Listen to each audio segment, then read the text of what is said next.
বিসমিল্লাহির রহমানির রহিম। আজকে অনেক দিন পর তোমাদের সামনে লাইভ ক্লাসে আসলাম। ভালো লাগছে, যদিও তোমাদেরকে দেখতে পাচ্ছি না, কিন্তু তোমাদের উপস্থিতি উপলব্ধি করতে পারছি। আশা করি তোমরা আমাকে শুনতে পাচ্ছ। এই দীর্ঘ ছুটিতে তোমাদের পড়াশোনা অনেকটা পিছিয়ে গেছে। আজকের এই পিছানো অবস্থা থেকে তোমাদেরকে কিছুটা এগিয়ে নেওয়ার জন্য আমাদের প্রধান শিক্ষক মিসেস ডলি মনোয়ারা মহোদয় এই উদ্যোগ নিয়েছেন। এই উদ্যোগটি অত্যন্ত প্রশংসনীয় এবং অনেক উপকার আসবে। তা আমি আজকে আলোচনা করব নবম ও দশম শ্রেণীর পদার্থবিজ্ঞানের চতুর্থ অধ্যায় থেকে কাজ, ক্ষমতা ও শক্তি নিয়ে। এই অধ্যায়টি অত্যন্ত গুরুত্বপূর্ণ নবম শ্রেণীর জন্য এবং দশম শ্রেণীর জন্য।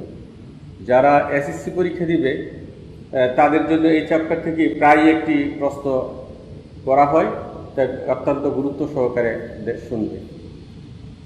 আমরা প্রথমেই যে জিনিসটি শুনলাম যে চ্যাপ্টারের নাম কাজ, ক্ষমতা ও শক্তি। এখানে কাজ কি? কাজ কথাটির সাথে আমরা বাস্তবে অনেকেই সবাই পরিচিত, তবে বাস্তবে যেই কথাটির সাথে আমরা পরিচিত তার সাথে পদার্থবিজ্ঞানের কাজের একটু অমিল রয়েছে। আমরা কোনো কিছু করাকে কাজ বলি। তুমি বসে বসে সময় কাটাচ্ছ, কিন্তু তোমার অবস্থানের পরিবর্তন হলো না। পদার্থবিজ্ঞানের ভাষায় এখানে কাজ হয় নাই। একজন মানুষ এক জায়গায় শুয়ে ঘুমাচ্ছে, তার অবস্থানের পরিবর্তন নয়। 1 ঘন্টা ধরে ঘুমালো, 1 ঘন্টা পরে উঠলো, বলে আমি অনেক কাজ করেছি, ঘুমাইছি। আসলে পদার্থবিজ্ঞানের ভাষায় এখানে কাজ হয় নাই। তাইলে কীরকম হবে যে কোনো বস্তুর উপর যদি এক পরিমাণ বল প্রয়োগ করা হয় এবং প্রকৃত বলের অভিমুখে যদি এস মিটার সরণ হয়, তাইলে কাজ হবে বল ও সরণের গুণফল Fs। তাহলে আমরা কাজ কি পেলাম? W বল গুণন সরণ। তাহলে বল প্রয়োগ করলে যদি সরণ না হয় তাহলেও কাজ হবে না, এবং বল ছাড়া যদি সরণ হয় সেই ক্ষেত্রেও কাজ হয়নি। তাইলে কাজের সংজ্ঞাটা আমরা এবার দিব কিভাবে? যে কোনো বস্তুর উপর বল প্রয়োগ করলে প্রকৃত বলের অভিমুখে বা অন্য যে কোনো দিকে যদি সরণ ঘটে, তাহলে বল ও সরণের গুণফলকে কাজ বলে। এখন এই কাজ একক কি? কাজের একক আমরা এখান থেকে লিখতে পারবো যে বলের একক কি? আমরা একের একক পেয়েছি নিউটন, আর এসের একক মিটার।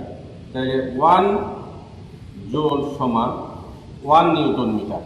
তাইলে আমরা যদি কোনো অবজেক্টিভে দেখি যে কাজের একক কি নিউটন মিটার, আমরা হয়তো বুঝতে পারি যে না, এটা তো জুল হওয়ার কথা। আসলে না, এটা একটা লব্ধ একক, একাধিক রাশির সমন্বয়ে গঠিত, তাই কাজও একটা কি লব্ধ রাশি। এবার আমরা বললাম যে একটা বস্তুর উপর 10 নিউটন বল প্রয়োগ করায় বস্তুটির দিকে বলের দিকে 3 মিটার সরণ হলো, তাহলে কাজ কত হলো? তাহলে আমি বল প্রয়োগ করেছি কত? F = 10 নিউটন এবং S সমান 3 মিটার। তাহলে কাজ W = Fs সমান 10 নিউটন ইন্টু 3 মিটার সমান 30 নিউটন মিটার, অর্থাৎ 30 জুল। তাহলে আমরা বুঝতে পারলাম যে কাজ কিভাবে হবে। এবার আসো এই কাজের প্রকারভেদ। কাজ হলো 2 প্রকার। আমরা নর্মালি বলে থাকি যে কাজ আর অকাজ, কিন্তু পদার্থবিজ্ঞানের ভাষায় হলো ধনাত্মক কাজ আর ঋণাত্মক কাজ। এটাকে আমরা অন্যভাবে বলতে পারি বলের দ্বারা কাজ অথবা বলের বিরুদ্ধে কাজ। অর্থাৎ বল প্রয়োগ করলে যদি প্রকৃত বলের অভিমুখে সরণ হয় তাহলে এলো ধনাত্মক কাজ। যেমন একটা বস্তুর উপর আমরা এখানে 10 নিউটন বল প্রয়োগ করেছি, প্রকৃত বলের অভিমুখে 3 মিটার সরণ হয়েছে, তাহলে কাজ হলো আমাদের এখানে 30 জুল। কিন্তু এমনও তো হতে পারত যে একটা বস্তু উপর একটা বস্তু F বল নিয়ে আমার দিকে আসতেছে বা তোমার দিকে যাচ্ছে, এখন তুমি তাকে ধাক্কা দিয়ে থামাইতে চাই না। এখন ধাক্কা দেওয়ার ফলে বস্তুটি ওই জায়গায় না থামে তোমাকে ওই স্থান থেকে এস মিটার পিছনে গিয়ে থামানো হলো, বস্তুটি থেমে গেল। এই ক্ষেত্রে আমাদের কাজ হলো W is equal to F into minus S সমান মাইনাস এফ এস। আমরা বুঝতে পেরেছি। তাহলে এখানে কাজ বল যেদিকে প্রয়োগ করেছি তার উল্টো দিকে কাজ হয়েছে, তার জন্য তাকে বলা হবে আমাদের কি ঋণাত্মক কাজ। আমরা আরেকটু বাস্তবিক পক্ষে বোঝার জন্য আমরা যদি একটা গাছের মধ্যে আম পাড়ার জন্য ঢিল মারি, তাহলে ঢিলটি উঠতে উঠতে উঠতে উঠতে যতই উপরে উঠবে ততই তার কি হবে, বেগ কমতে থাকবে। বেগ কমতে থাকা মানে কি তার উপরে শক্তি হ্রাস পাওয়া। তাইলে এক পর্যায়ে যায় তার বেগ একদম শূন্য হয়ে যাবে। তারপর আবার নিচের দিকে যখন পড়তে থাকবে, যতই নিচে পড়তে থাকবে ততই তার কি বেগ বৃদ্ধি পেতে থাকবে। তার মানে কি এখানে শক্তির সৃষ্টি হবে, শক্তি বর্ধিত হবে। তাইলে এখান থেকে আমরা বুঝলাম যে উপর দিকে যে মারা হলো সেটা বলের বিরুদ্ধে কাজ, আর উপর থেকে যেটা নিচে পড়লো সেটা হলো বলের পক্ষে বা ধনাত্মক কাজ। যেমন একটি ডাস্টারকে আমি নিচ থেকে মেরে টেবিলের উপর রাখলাম, এটা হবে কি আমার ঋণাত্মক কাজ। টেবিল থেকে যদি ডাস্টারটা ফেলে দিই তাহলে এটা কি হবে, আস্তে আস্তে নিচে পড়ে যাবে এবং তার ব্যাগও বৃদ্ধি পেতে থাকবে, সেটা হলো ধনাত্মক কাজ। তাইলে আমরা কি বুঝতে পারলাম, কাজের সংজ্ঞাটা বুঝতে পারলাম, বাস্তব কাজের সাথে পদার্থবিজ্ঞানের কাজের কি অবস্থা, তারপরে কাজের একক জানলাম, কাজের মাত্রা আমরা জানলাম। কাজের মাত্রা হবে কি, যেমন কাজের মাত্রা হলো m n l square to the power -2। কাজের একক বলছিলাম জুল। কাজ একটা কি স্কেলার রাশি। তাহলে এখান থেকে আমার জ্ঞানমূলক যে ধরনের প্রশ্ন হতে পারে সেরকম। এবার কাজের পরিমাপ নিয়ে একটু কথা। আমরা শুধু এতক্ষণ যে কাজের পরিমাপ করেছি তোমরা দেখেছ, সবটাই মধ্যে আমরা কোনো অভিকর্ষ বলের অবস্থান দেখানি। এটা একটা টেকনিক। এই টেকনিক অবলম্বন করে আমরা গাণিতিক ব্যাখ্যাগুলো সমাধান করতে পারবো। প্রথম বলছিলাম কাজের পরিমাণ W কি এফ এস। বল প্রয়োগ করেছি, প্রকৃত বলের অভিমুখে যত সরণ হবে বলের মান দেওয়া থাকবে। এখানে মনে করো আমি 10 নিউটন বল দিয়েছি, এফ যদি আমার 10 নিউটন হয় এবং এর যদি আমার 3 মিটার হয়, তাহলে এখানে কত 30 জুল। আমি এইটা না বলে আমরা বললাম যে একটু অন্যভাবে যদি বলা হয় যে 3 কেজি ভরের একটা বস্তুর উপর এই 2 মিটার পার সেকেন্ড স্কয়ার ত্বরণে কাজ করায়, ত্বরণ কাজ করায় 2 মিটার সরণ ঘটে, 2 মিটার সরণ ঘটেছে। এই ক্ষেত্রে কাজের পরিমাণ কত? তখন আমরা এই সূত্রটা না লিখে এখানে লিখবো এম এ এস। তাহলে এম এর মান 3 ইন্টু 3 কেজি, এর মান হলো কত 2 মিটার পার সেকেন্ড স্কয়ার, আর সরণ হইল কত 2 মিটার। তাহলে এখন কত হলো 3 গেল 6, 6 এখানে 12, 12 কেজি। তারপরে আসি m square s to the power -2। তাইলে এখন আমরা এখান থেকে দেখতে পারি জুল, 1 জুল যে কথা 1 KG m square s to the power -2 একই কথা। আমরা কি বুঝতে পেরেছি যে এখান থেকে আমরা কি সিদ্ধান্ত নিতে পারি? 1 joule 1 kg metre square, metre per second square, আবার আমরা লিখতে পারবো তো 1 নিউটন মিটার, একই কথা। তাহলে সবগুলোই কি আমার কাজের একক বিভিন্নভাবে প্রশ্ন দেওয়া থাকতে পারে, আমরা সেটা বুঝতে পারি। এবার আসো এই কাজের পরিমাপ, এটা একটু টেকনিক্যাল দিক যে কাজের পরিমাপ। প্রথমে বলছিলাম এফ এস। তারপরে দেখো যদি আমরা কোনো বস্তুকে অভিকর্ষ বলের প্রভাবে ফেলি, উপরের দিকে মারি বা উপর থেকে নিচের দিকে মারি, সেই ক্ষেত্রে হবে W mgh। কোথায় বলছি? অভিকর্ষ বলের প্রভাবে, যেখানে অভিকর্ষ বল থাকবে।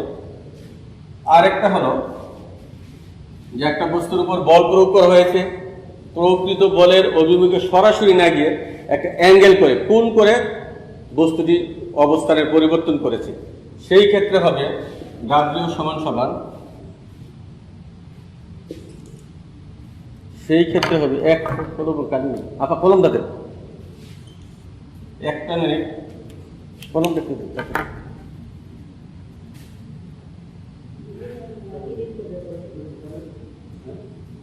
সেই ক্ষেত্রে হবে কি বলছিলাম যে W = Fs cos। মনে করো যে 2 নিউটন বল প্রয়োগ করায় বলের দিকে 60 ডিগ্রি কোণ করে আমাদের 3 মিটার সরণ হলো। কি বললাম, একটা বস্তুর উপর 2 নিউটন বল প্রয়োগ করায় বলের দিকে 60 ডিগ্রি কোণ করে 3 মিটার সরণ হলো, সেখানে কাজের পরিমাণ কত? তাহলে আমরা এখানে বসাই দেব F এর মান 2 নিউটন, S এর মান 3 মিটার আর cos কত 60 ডিগ্রি। তাহলে এখান থেকে 6 নিউটন মিটার আর এটা হলো কত হাফ, তাইলে হবে কত 3 জুল। আমরা আগে বলছি নিউটন মিটার যে কথা জুল এক কথা। তাহলে আমরা বুঝতে পেরেছি কাজের পরিমাপ। কাজের পরিমাপের জন্য আমরা 3টা সমীকরণ পেয়েছি। 1 নম্বর হলো W = Fs, 2 নম্বর হলো কি W = mgs, 3 নম্বর হলো W = Fs cos θ। এ দ্বারা আমরা কাজের পরিমাপ করতে পারবো। তো এবার আমরা যেটা নিয়ে আলোচনায় যাব যে কাজের পরে আসলো শক্তি। আসলে শক্তিটা কি? শক্তির সাথে আমরা অনেকভাবেই কথাটা অনেকভাবে নিয়ে থাকি। অনেকে শক্তি আর বলের সাথে জড়িয়ে ফেলে। আমরা বলে থাকি যে যার বল বেশি তার শক্তি বেশি। আসলে শক্তি আর বল এক কথা নয়। এখানে হলো বলের সঙ্গে আমরা দেখেছি যে কোনো বস্তুর উপর ক্রিয়া করে তাকে গতিশীল করে কিংবা করিতে চায়, কিন্তু শক্তি হলো অবশ্যই সে কিছু করবে। শক্তি হলো কি, সে অবশ্যই কিছু করবে। তাইলে শক্তি কাকে বলে? কাজ করার সামর্থ্যকে শক্তি বলে। কাজ করার সামর্থ্যকে শক্তি বলে। এই শক্তির অনেক রূপ আমরা দেখতে পাই, যেমন যান্ত্রিক শক্তি, তাপ শক্তি, বিদ্যুৎ শক্তি, আলোক শক্তি, অনেক কিছু শক্তি সম্বন্ধে আমরা শুনে থাকি, রাসায়নিক শক্তি। কিন্তু যে শক্তিটি পদার্থবিজ্ঞানে অধিকভাবে আলোচিত, সেই শক্তিটির কথা বাস্তবে আমরা একটু কম শুনে থাকি। সেটা হলো কি গতিশক্তি ও বিভব শক্তি। এখন এই গতিশক্তি এবং বিভব শক্তি, আলোক শক্তি, যাই বলি না কেন, সবচেয়ে মজার ব্যাপার হলো সব শক্তি হলো কি একই জিনিস। এটাকে এক অবস্থান থেকে শুধু অন্য অবস্থানে রূপান্তর করা হয় মাত্র। তাহলে এবার আসো আমরা আলোচনায় যাই যে গতিশক্তিটা কি। গতিশক্তি হলো কোনো বস্তু গতিতে থাকার জন্য যে শক্তি অর্জন করে তাকে গতিশক্তি বলে। যেমন গতিতে থাকতে গেলে তাকে অবশ্যই কিছু শক্তি অর্জন করতে হবে, সেই শক্তি হলো কি গতিশক্তি। আমরা এই গতিশক্তিটা যদি বাস্তব উপলব্ধি করতে চাই, দুইটা গাড়ি যখন সামনাসামনি সংঘর্ষ হয় তখন সেই গতিশক্তির জন্যই ধ্বংসাত্মক ঘটনাটি ঘটে থাকে, যে সমস্ত ক্ষয়ক্ষতি হয়ে থাকে আর কি। তাইলে আমরা সেখানে একটা কিছু করেছে, ধ্বংসাত্মক ঘটনা ঘটেছে, তাই কি সেটা হলো কি কার জন্য? গতিশক্তির জন্য। গাড়ি দুটো অবশ্যই কিছু ছিল, গতিতে ছিল। তাহলে এবার আসো এই গতিশক্তি কিভাবে পরিমাপ করা যায়। আমরা একটু বোর্ডে খেয়াল করব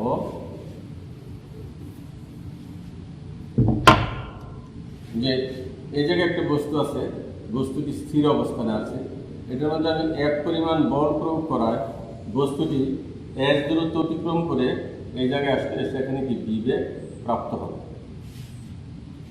আমরা কি বলবো যে মনে করি এম বলের একটা স্থির বস্তুর উপর এক পরিমাণ বল প্রয়োগ করায় বস্তুটি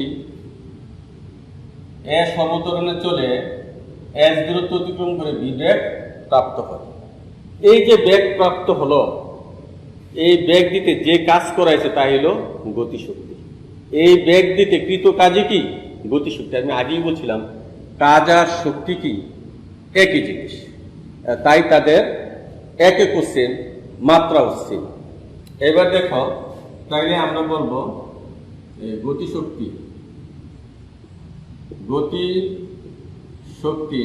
সমান কৃত কাজ। এবার কাজ মানে কি? বল ইন্টু সরণ বল দিয়েছি কত এফ, আর সরণ হলো এস। আবার এফ ইজ ইকুয়াল টু কত এম এ এস, এটা দিলাম আমি 1 নম্বর সমীকরণ। এটা আমরা কি দিয়েছি 1 নম্বর সমীকরণ। এবার আসো যে আমরা জানি এখানে v square is equal to u square plus 2as। এখানে দেখো ইউর মান কত ছিল 0, তাহলে আমার এখানে v square is equal to কত হলো 2as। তাহলে সুতরাং as is equal to v square by 2। আমরা এই যে 1 নম্বর সমীকরণ এখানে আমরা বসাবো। 1 নম্বর সমীকরণ আমরা কি পেয়েছিলাম, এটা একটু মুছে দিলি,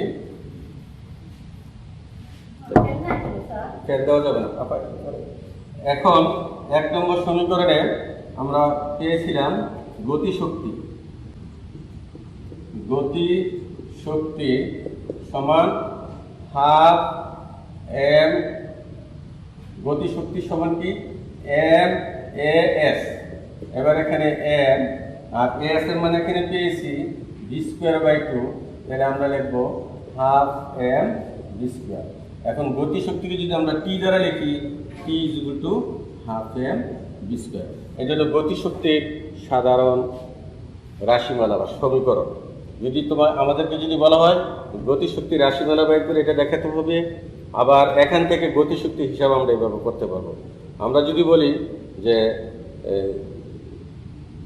10 কেজি ভরের একটা বস্তু 3 মিটার পার সেকেন্ড স্কোয়ার বেগে চলতেছে, তার গতিশক্তি কত? তাহলে আমরা এই সমীকরণে বসাবো কিভাবে, এই হাফ কত কেজি ভরের একটা বস্তু 10 কেজি 10 3 মিটার 3 স্কোয়ার, আমরা হিসাব করে যাবো তত 4। তাহলে আমরা গতিশক্তির রাশিমালা বাইর করতে পারলাম। তো আমরা এখানে একটা গাণিতিক সমস্যা নিয়ে যদি আলোচনা করি যে 5 কেজি ভরের একটা বস্তু, 5 কেজি ভরের একটা বস্তুর উপর 10 নিউটন বল 10 সেকেন্ড ধরে ক্রিয়া করবে, বস্তুটির গতিশক্তি কত? তারপর 30 সেকেন্ড পরে গতিশক্তি কত হবে? একই বলে যদি বস্তুটি 15 সেকেন্ড ধরে চলতে থাকে তাহলে গতিশক্তি কত হবে? এখানে 3টা গাণিতিক সমস্যা দেখাতে হবে, তোমরা অবশ্যই বোর্ডে খেয়াল করবে, তাহলে এই গাণিতিক সমস্যাটা সহজেই অনুধাবন করতে পারবে এবং বুঝবে। প্রথম বলছিলাম যে 10 কেজি ভরের একটা বস্তু, তাহলে এম সমান সমান কত 10 কেজি ভরের একটা বস্তু 2 মিটার পার সেকেন্ড স্কোয়ার করে, তাহলে এজ ইকুয়াল কত 2m 5 সেকেন্ড ধরে চলবে, তাহলে টি ইজ ইকুয়াল টু 5 সেকেন্ড। এখানে 10 সেকেন্ড হতে পারে, 15 সেকেন্ড হতে পারে, 20 সেকেন্ড হতে পারে, এই নাম্বারটা চেঞ্জ করবে, আমরাও সেখানে চেঞ্জ করে বসাবো। তাইলে এই ক্ষেত্রে আমরা কি বাইর করবো, যে আমরা লিখি যে এখান থেকে এই আমরা হাফ এম বি স্কোয়ার, আমরা দেখো v square is equal to কত ইউ স্কোয়ার প্লাস 2as। তাইলে এখানে তো আমাদের এস তাই, সরি আগে আমরা এস বাইর করবো। s is equal to ut plus half a b square। Sorry আমরা এই সূত্র ব্যবহার করব, তোমরা বুঝতে পেরেছো। আমরা এখানে আমরা ব্যবহার b is equal to b এর মান বের করব, b is equal to u plus at, তাহলে b এর মান কত 0 আর a এর মান কত পাচ্ছি 2 into 5, তাহলে কত হলো 10 মিটার পার সেকেন্ড। তাহলে আমরা যদি লিখি সুতরাং কে বা গতিশক্তিকে যদি আমরা টি দ্বারা প্রকাশ করি, T is equal to half m v square, তাহলে এম এর মান পেয়েছি কত 10, আর এখানে বি এর মান পেয়েছি কত 10 কেজি, বি এর মান পেয়েছি কত 10 m s to the power -1 whole square. তাহলে এখানে কত হবে আমাদের 2 জায়গায় 5 আর এখানে 100, 500 জুল, 500 জুল। তাহলে আমরা যদি বলি যে এই 5 সেকেন্ড ক্রিয়া করার পরে বল বন্ধ করে দেওয়া হলো, 15 সেকেন্ড পরে বস্তুটি ব্যাক করতে হবে। সেই ক্ষেত্রে দেখো আমাদের যেহেতু এখানে বল আর প্রয়োগ করতেছে না বা এখানে ত্বরণ কাজ করতেছে না, তাহলে বস্তুটি একই বেগে চলবে। তাহলে 15 সেকেন্ড পরেও তার গতিশক্তি কি একই থাকবে, কারণ তার বেগের কোনো পরিবর্তন হবে না। আর যদি বলা হয় যে এই ত্বরণে বস্তুটি আরো 10 সেকেন্ড চললো, তাহলে 10 সেকেন্ড পরে তার বেগ কত হবে সেটা বাইর করে নিতে হবে। কথাটা কি বুঝতে পেরেছো? প্রথম বলছি 5 সেকেন্ড করে বেগ, তাহলে 5 সেকেন্ডের পরে আমি 5 সেকেন্ড পর গতিশক্তি বাইর করতে গেলে 5 সেকেন্ড পরের বেগ নির্ণয় করেছি, তারপরে এই সমীকরণে বসিয়েছি। এখন যদি বলি যে 5 সেকেন্ড পর বেগ বন্ধ হয়ে আমার এখানে বল প্রয়োগ করা বন্ধ হয়ে গেল, 10 সেকেন্ড পরে তার গতিশক্তি কত হবে? যেহেতু আর এখানে বল প্রয়োগ করা হচ্ছে না কিংবা ত্বরণ কাজ করতেছে না, তাহলে বস্তুটি সমবেগে চলবে এবং 10 সেকেন্ড পরে তার বেগ সেই 5 মিটার যা পেয়েছিলাম 10 মিটার পার সেকেন্ডই থাকবে। তাই এই ক্ষেত্রে কি আমার আর গতিশক্তির কোনো পরিবর্তন হবে না। কিন্তু যদি বলা হয় যে এই বেগ পুরোপুরি 10 সেকেন্ড পর্যন্ত ক্রিয়ারত ছিল, সেই ক্ষেত্রে আমার এই বেগের মান 10 সেকেন্ড পরে যতটুকু ছিল সেটা বাইর করতে হবে। বাহির করার পরে তারপরে আমরা এই সমীকরণে বসাবো। তাইলে তোমরা বুঝতে পেরেছো গতিশক্তি কিভাবে পরিমাপ করা যায় এবং এই গতিশক্তি থেকে আমরা বেগও বাইর করতে পারবো।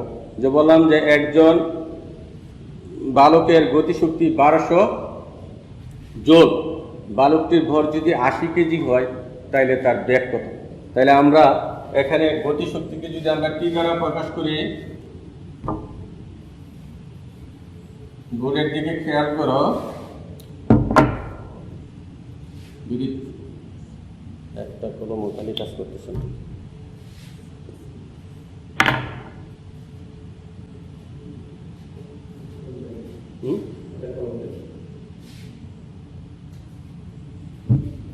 গতিশক্তিকে যদি আমরা টি দ্বারা প্রকাশ করি, সে টি এর মান আমরা ধরে নিলাম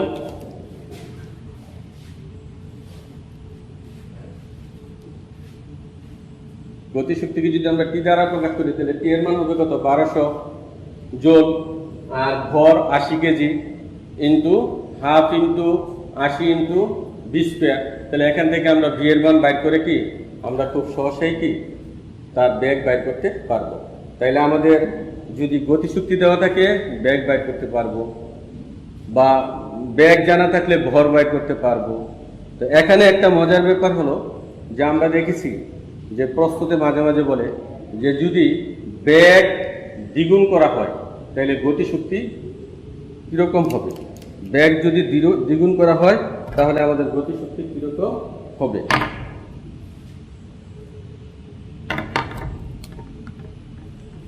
তাহলে দেখো আমরা দেখছি, আমরা লিখলাম T is equal to half m v square, T is equal to half m v square.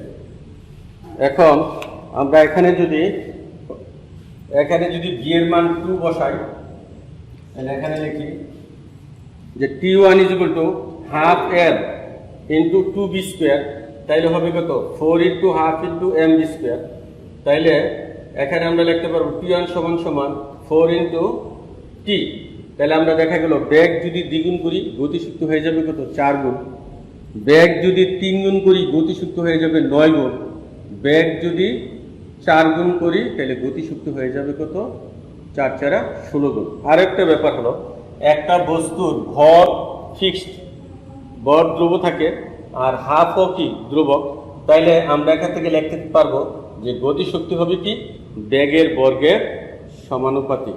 গতিশক্তি হবে বেগের বর্গের সমানুপাতিক। এখান থেকে আমরা বুঝতে পারবো যে বেগ বাড়লে গতিশক্তি বৃদ্ধি পাবে, বেগ কমলে গতিশক্তি কমে যাবে। তাইলে আমরা এই এতক্ষণ যা শিখলাম, কাজ কাকে করে শিখলাম, আমরা এখানে একটা জিনিস আলোচনা করেছিলাম যে বেগ যদি দ্বিগুণ করা হয় তাহলে টি ইজ ইকুয়াল টু